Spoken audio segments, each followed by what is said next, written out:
Để gom tiền chữa bệnh, tôi chủ động nhận một mối hôn sự. Ban đầu chỉ định làm qua loa thôi, ai ngờ cô dâu ma lại bám lấy tôi. Chồng ơi, bao giờ anh xuống gặp em vậy? Tôi bình tĩnh đáp, nhiều nhất là 1 năm, anh sẽ xuống chơi với em luôn. Nghe xong, cô nàng ma ngớ người luôn. Hôm đó tôi đang lướt FYP việc làm thêm, thì bất ngờ thấy một tin nhắn. Tìm thanh niên trẻ khỏe, kết hôn âm 5 vạn, ngủ với xác một đêm thêm 10 vạn. Xong xuôi chỉ cần không tái hôn, mỗi năm thêm 50 vạn. Ai gan lớn thì đến, bao toàn bộ chi phí đi lại. Đọc xong tôi cười tít mắt. Đây chẳng phải công việc dành riêng cho tôi sao? Thế là tôi vội vàng đăng ký ngay, tôi gan to lắm. Anh chủ chắc chắn sẽ thích. Anh chủ nghe xong sốc luôn. Cậu chấp nhận ngủ với xác một đêm thật à? Dĩ nhiên, ngủ luôn cũng chẳng sao. Vậy là tôi lên máy bay ngay đêm đó. Rồi chuyển sang tàu hỏa, lại đổi qua xe buýt. Cuối cùng cũng đến nhà chủ. Vừa bước vào cửa, họ bắt đầu bàn tán. Chàng trai này trông khỏe mạnh, dáng vẻ cũng tạm được, gan cũng to nữa. A Luân chắc sẽ vừa ý. Thế là tối đó tôi bái thiên địa. Rồi được đưa thẳng vào động phòng. Giữa phòng đặt một cái quan tài. Trong quan tài là một cô gái mặt trắng bệch. Mắt vẫn mở to, nhưng tôi chẳng sợ chút nào. Từ nay anh là chồng em rồi. Có gì cứ nói với anh. Anh giúp em giải quyết. Nói xong tôi thở dài. Nhưng anh cũng chẳng còn bao lâu nữa. Có khi tụi mình sớm gặp nhau thôi. Lúc đó tôi buồn ngủ quá, dựa vào quan tài mà ngủ luôn. Trong mơ, cô gái đó hiện ra trước mặt. Được, em đợi anh. Tỉnh dậy, tôi cứ thấy như có gì đó đi theo mình. Tôi vội vã đến bệnh viện, rồi tạm biệt nhà chủ. Nhưng vừa đến bệnh viện, bác sĩ lại bảo chữa cũng chẳng ích gì. Ông khuyên tôi sống vui vẻ chút, biết đâu lại sống lâu hơn. Về đến phòng trọ, tôi bắt đầu lên kế hoạch cho năm cuối đời. Khi ghi vào ghi chú điện thoại là muốn nhảy bungee, thì tự nhiên hiện thêm dòng bungee hơi sợ. Mình đi chơi tàu lượn được không? Tôi giật mình. Sao lại có người trò chuyện với tôi vậy? Nhưng tôi cũng cứng đầu. Không, nhất định phải nhảy bungee. Bên kia lại gọi tiếp. Thôi được, tôi cũng chưa nhảy bao giờ. Thử cũng hay. Thấy đối phương không ác ý, tôi hỏi. Rốt cuộc bạn là ai vậy? Tôi là anh Luân. Đây chẳng phải tên cô vợ ma của tôi sao? Em nói chuyện được với anh à? Tai tôi lập tức vang lên giọng cô gái. Chúng ta kết hôn rồi. Dĩ nhiên là được, tôi ngạc nhiên lắm. À Luân, vậy anh gặp được em không? Chỉ cần anh ở bên em đủ lâu thì sẽ gặp thôi. Tôi nghe xong bật cười. Tốt quá, cưới không uổng. Anh dẫn em đi chơi luôn. Rồi tôi hào hứng hỏi anh Luân. À Luân, em muốn làm gì không? Nhiều lắm luôn. Em ra đi đột ngột quá. Đột nhiên điện thoại tôi reo lên. Là mẹ tôi gọi. Con ơi, em trai con sắp cưới. Nhà gái đòi sính lễ, bố mẹ không lo nổi. Con nghĩ cách dùm đi. Tôi nghe xong tụt hết cả hứng. Bố mẹ chỉ nhớ đến tôi khi cần tiền thôi. Không thì tôi cũng chẳng nghèo đến mức đi cưới ma. Nhưng giờ tôi chỉ còn 1 năm. Chẳng muốn khách sáo nữa. Lần trước sửa nhà đã mượn tôi. Giờ cưới xin cũng tìm tôi. Phó Thần là trẻ con sao nổi. Tôi không còn đồng nào đâu. Không đợi mẹ trả lời, tôi cúp máy luôn. Anh luôn ghé lại gần. Thật ra anh nói với bố em, ông ấy sẽ cho anh tiền. Tôi lắc đầu. Không cần, có tiền thì đi ở khách sạn xịn. Sao phải bù vào cái hố nghèo đó? Anh không thích họ à? Cũng không hẳn, chỉ là thất vọng nhiều quá. Nên chẳng còn tình cảm nữa.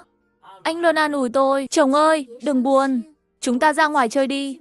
Em đi cùng anh. Tôi dẫn anh Luân đi siêu thị trước. À Luân thích cái này. Cái kia cũng muốn ăn. Tôi bị chọc cười. Em ăn nổi không vậy? Có nếm được mùi vị không?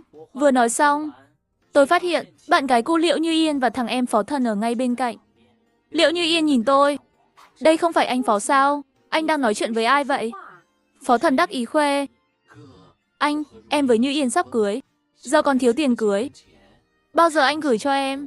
Tôi thấy ghê tởm cặp đôi này quá. Hồi đó Liễu Như Yên chê tôi nghèo mà đá tôi. Rồi quay sang cặp với em trai tôi. Còn xui nó vòi tiền tôi. Lúc này tôi chẳng muốn nói gì với chúng. Quay người bỏ đi. Phó Thần thấy thế hoảng lên. Anh, đừng thế chứ. Giờ em khó khăn chút. Giúp em đi mà. Anh cũng cưới rồi. Tiền thì đi hỏi mẹ ấy, đồ con cưng. Rời đi xong, anh Luân than thở với tôi, em thấy Liễu Như Yên có luồng khí đen trên đầu. Gần đây chắc chắn gặp xui. Chồng đừng giận nhé.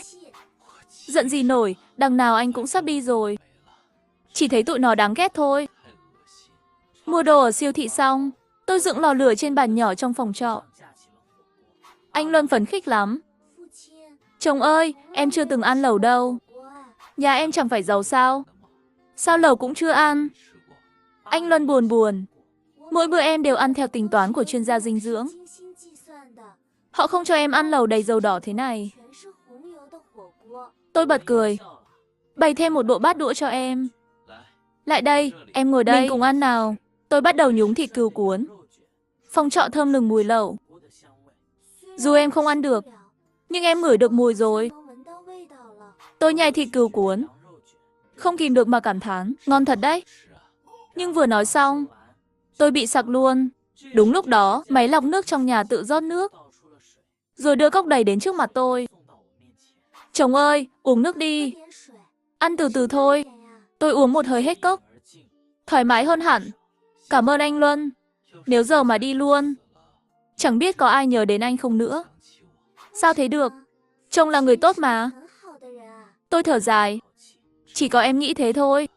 Anh chết chắc chẳng ai để ý đâu. Tôi kể cho anh Luân chuyện ngày xưa. Lúc sinh anh ra, mẹ anh suýt không qua khỏi. Nhà cứ coi anh là gánh nợ. Từ nhỏ em trai anh có gì, anh đều không có. Thậm chí anh phải đi làm thêm kiếm tiền học. Ra đời rồi vẫn bị bố mẹ vòi tiền mãi. Nghe xong, anh Luân tức lắm. Họ quá đáng thật đấy. Sẽ gặp xui xẻo lớn cho xem. Những người không tích phúc, xuống dưới kia cũng bị phạt thôi. Lần đầu tiên có người bênh tôi nghe mà. Tự nhiên muốn khóc quá. Không ngờ lời anh Luân nói về xui xẻo ứng nghiệm nhanh thế. Hôm đó phó thần đến gõ cửa. Tôi giả vờ không có nhà, nhưng nó cứ gõ mãi.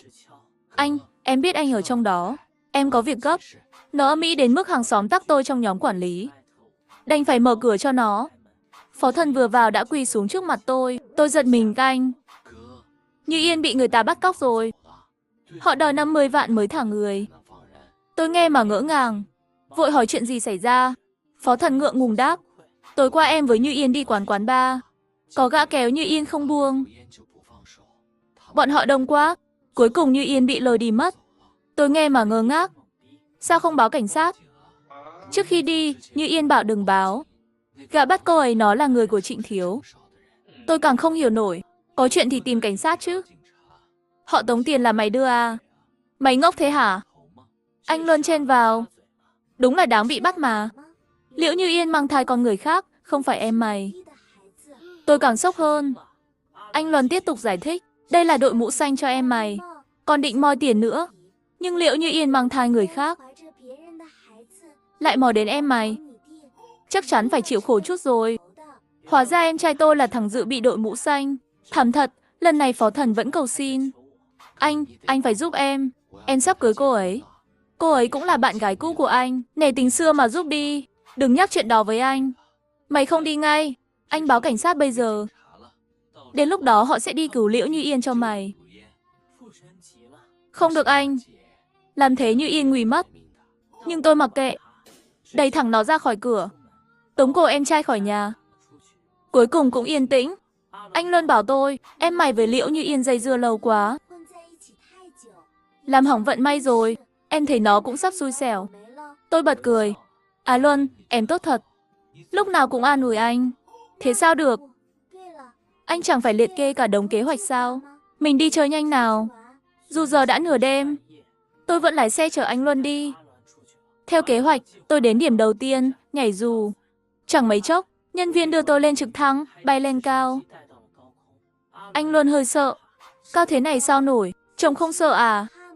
Trước cũng sợ, nhưng giờ chẳng lo nữa. Nếu anh buộc dây không chặt, chẳng phải sớm gặp em sao? Nói xong tôi nhảy luôn. Lao ra khỏi trực thăng. Nhờ sức gió nâng đỡ, tôi đáp đất an toàn. Không ngờ thật, tôi dám nhảy từ độ cao thế này. À Luân, lần đầu anh đối diện cái chết đấy. Nếu anh đi thật, họ có buồn không nhỉ? Nhưng giọng anh Luân nghe yếu lắm. Chồng ơi, em mệt quá. Giờ em chưa đủ sức điều khiển gió. Nhưng em cứ sợ anh gặp chuyện. Tôi nghe mà sững sờ. Vừa nãy là em đỡ anh sao? À Luân không sao chứ? Chỉ tốn sức tập trung quá thôi. Nghỉ chút là ổn.